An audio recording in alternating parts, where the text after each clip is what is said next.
Hello, everyone. Today we're going to talk about art. What is art? Why do we care? We're going to start with this quick image of Jackson Pollock. He makes those splatter paintings that you've probably seen before, just to kind of start off by saying art can be anything.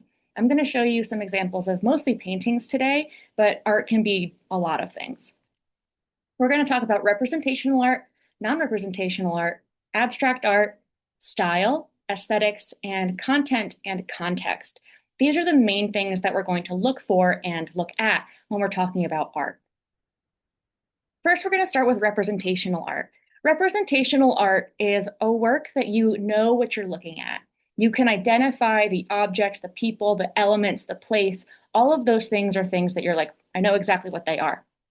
Here, for example, we're looking at what is probably a child making communion, potentially within a religious setting, a church probably. So we have a young child kneeling at the altar, a gentleman standing behind them, a young boy standing at the altar. We see the candelabras, we see the backgrounds with the cross and the table. Everything is identifiable here. So this is representational.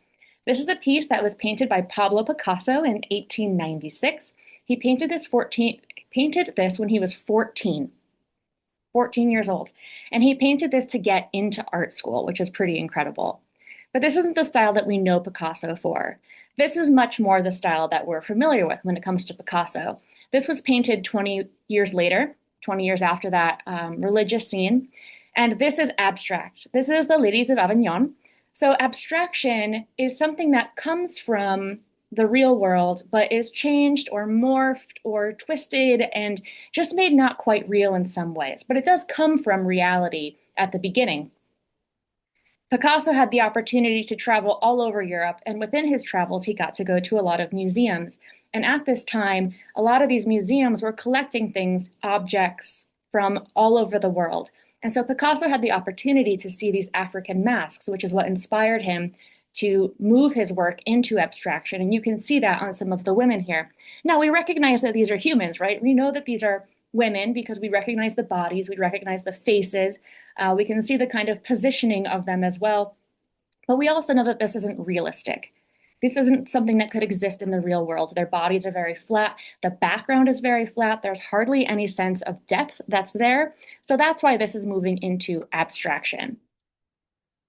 Non-representational art is completely different. Non-representational is something that you look at and you're like, I'm not really sure what I'm looking at. It's often just shapes and lines and colors that are put onto a canvas by just the innate feeling of the artist. You don't recognize anything for a noun per se. This is a painting by Wallace E. Kandinsky. Kandinsky was said to have synesthesia, and synesthesia is this kind of sense or sensation that you can hear colors or see music. And so he is said to have had this sensation. And so a lot of his paintings are him interpreting music and how they look when he hears the music in his head and in front of his eyes. We're going to talk about content and context. So content, what is the work of art about? What is the subject matter? And this can be what it literally is, a kid making communion in a church, or how you're interpreting it. A lot of things are going to be straightforward, and then a lot of what we're going to look at is going to be really kind of up to your interpretation. And then context. How does this piece fit into the world? Why was it made? Was it made in reaction to something that happened in the artist's personal life? Is it a dedication? Did someone else pay to have it made? Is it a reaction to something that's happening on a global scale, maybe war or something political? Or maybe it has to do with religion or time or location. So those are things that we're always going to look at as well. This is another painting by Picasso. This is called Guernica. Guernica is probably one of the most paintings in the world. You might not be as familiar with it, but you are now. So Guernica was painted as a reaction to a bombing that happened. Guernica is a small town in Spain, and Spain was in the middle of a civil war at the time. And the Nazis came in with the Italian fascists because they were on the fascist side of the Spanish Civil War, and they bombed this town, and it was horrific. And Picasso made this painting as one of his first and only political paintings that he made. So we are going to call this abstract, coming back to our kind of technical side, our formal analysis here. So what we're looking at is a bunch of figures. We can see humans, we can see a horse and a bull there on the left-hand side, and they're kind of flattened out. They're not realistic, but we do recognize them as form. So this would be an abstract work. Now, looking at this for the context, I just explained that there was a bombing in the city. And so you can see again on the left-hand side, there's a woman wailing, holding a dead child. And in the foreground, at the bottom of the painting closest to us, is a soldier that is being killed. And everybody else is kind of wailing in pain. So even though this is abstract, we still understand what the painting is getting at. So the content is helping us understand the context of the work. Aesthetics, a branch of philosophy that examines the nature of art and the nature of beauty. Aesthetics, we talk about this a lot. Like, what's your aesthetic? Like, what do you like? How do you like to dress? How do you like to wear your hair?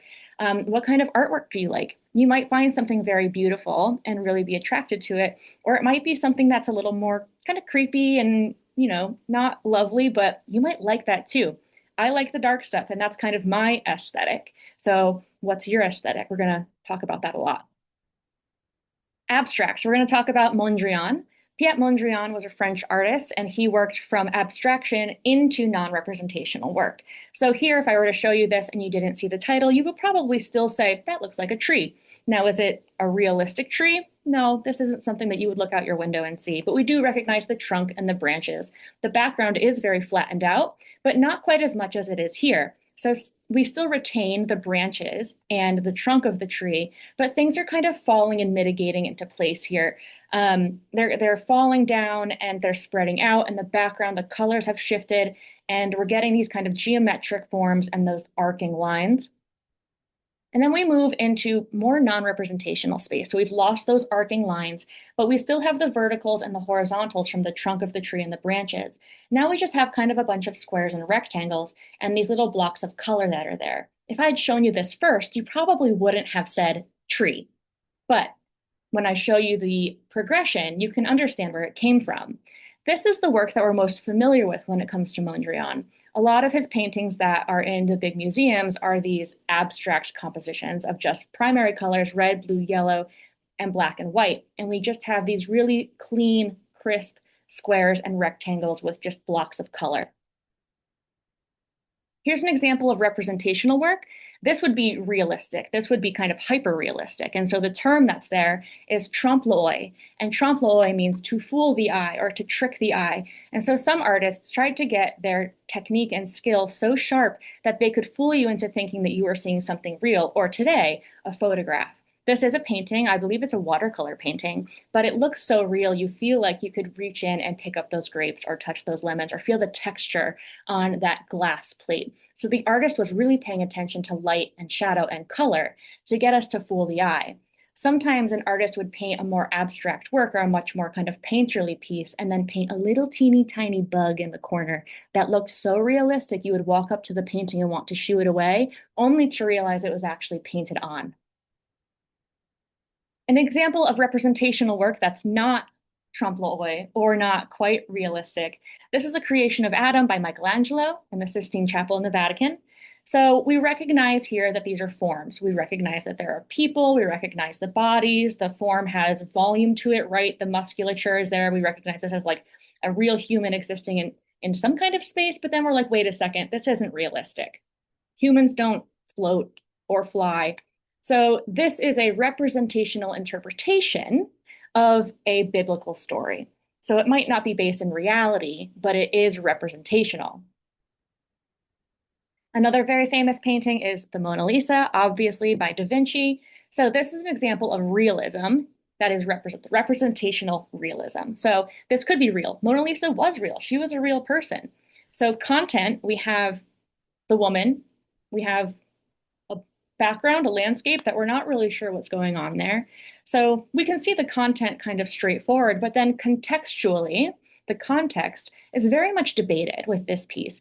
People always want to know, who is this woman? How is she related to Da Vinci? Were they lovers? Was it his cousin, or who knows? Was it a neighbor? It was not his lover. There's a bunch of different things, and you can research this if you want. But I can tell you that Da Vinci so adored this painting that he made that it was never given to Mona Lisa or her family. Da Vinci kept it with him in his studio until he died. Another representational piece. So again, this is representational interpretation of a Greek myth. So what we're looking at here is a marble sculpture of Laocoon, which is the large figure, and his sons. The story here is related to the story of the Trojan horse. So, these people are seemingly given this town a gift of this massive horse, but they really have an intent to invade. And Laocoon knows this and he wants to protect the city. And so he's going to go inform them not to let the horse in. But the sea god is on the side of the invaders and he doesn't like that Laocoon's going to stop this. So he sends his sea serpents to go attack Laocoon and his sons to stop them. So again, kind of like the creation of Adam, is this realistic? No, not really. Also, as far as scale, the hierarchy of scale here, so the importance of how big or small something is, Laocoon is huge, especially compared to the other figures there. But we recognize that there's a human, there's three humans, we recognize that there's snakes, we recognize the drama, the drapery. So we recognize the figures, but the story isn't quite 100% real. So contextually, and the content are directly related here. Another representational piece, this could be based in realism as well. It's not trompe-l'oeil, it's not trying to fool your eye, but it is very good. This is a portrait of Paul Revere by John Singleton Copley. And what we have here is obviously content, a portrait of Paul Revere. He is holding what looks like a teapot in his hand. There's some things on the counter in front of him. There's a beautiful reflection painted from that surface. Not a lot of people know that Paul Revere was actually a metalsmith, and so those are his tools on the table in front of him and a piece that he made holding in his hand. So representational realism. Back to our buddy Jackson Pollock here. So this is moving into non-representational work. And Pollock is kind of the pioneer of this for the more contemporary times. And you can see here that he would literally just dunk his paintbrushes or whatever into these buckets of paint and just fling them and splatter them and drip them in all different kinds of ways. And it might seem haphazard, but it was really a pretty controlled scenario. That is his wife sitting in the background. And you can see just how large these paintings are. And these were referred to as action paintings. And you can imagine why, because he must have been moving around so much and his movements were just as much involved with the creation of the piece as his intention and the colors that he was choosing. So here's an example of that non-representational work. We don't see any kind of person, place, or thing. We don't see anything that we recognize. And this is really just about the intention of the artist creating an image and the action of painting it. Another example for you here. Interestingly, about Pollock's work, you saw that he was painting it on the ground, and so he would walk all the way around it. And so when it came time to hang his work in the gallery, there was not really a clear up or down to these paintings. So he would have to make a decision as far as the composition of the painting when he hung it, which side would go up. Another example of non-representational work, this is by Helen Frankenthaler. She is was an American printmaker and painter. And here I don't have an artist name, but this is also non-representational. It's very much focusing on pattern and texture. So representational, things that depict forms from the actual world, things that we know exactly what they are. Non-representational, we don't see anything that we can recognize. There's not a noun in sight. Abstract, things that came from the real world but have been shifted or fragmented or simplified or morphed and distorted in some way. And then style, a characteristic or characteristics. So we know Jackson Pollock's style is always going to be that splatter painting, or the characteristic that's associated with a group or a time or an era. And we'll get to that more as we talk about different styles and types of artwork. My last image slide for you is this picture of the Vietnam Veterans Memorial in Washington, D.C., which was created and implemented by Maya Lin. I do have 3 videos for you to watch by Maya Lin, about Maya Lin. They're not by her. She is an incredible architect and artist, and she created this sculpture, which is a big gash, a scar in the earth that is honoring all of the people that lost their lives during the Vietnam War. And she received a lot of backlash for this. She was in undergraduate school when she created it, and she's an Asian American. So there was a lot of people that were not interested in having her work be the one representing these lost soldiers. Excuse me. So please do watch those 3 videos. They're about different sculptures and places. One of them is actually in Grand Rapids, so you might have even been there. So beyond watching those 3 videos, you also need to complete a written assignment, which is called What Art Moves You? There is some prompts in there, and so you'll just go ahead, read those, write a paragraph or so, send it on over, and you'll be done with your assignment for the week. And then next week, we're going to move on to talk about where do we find art? And there's a lot of places. So see you then. Have fun with your assignment.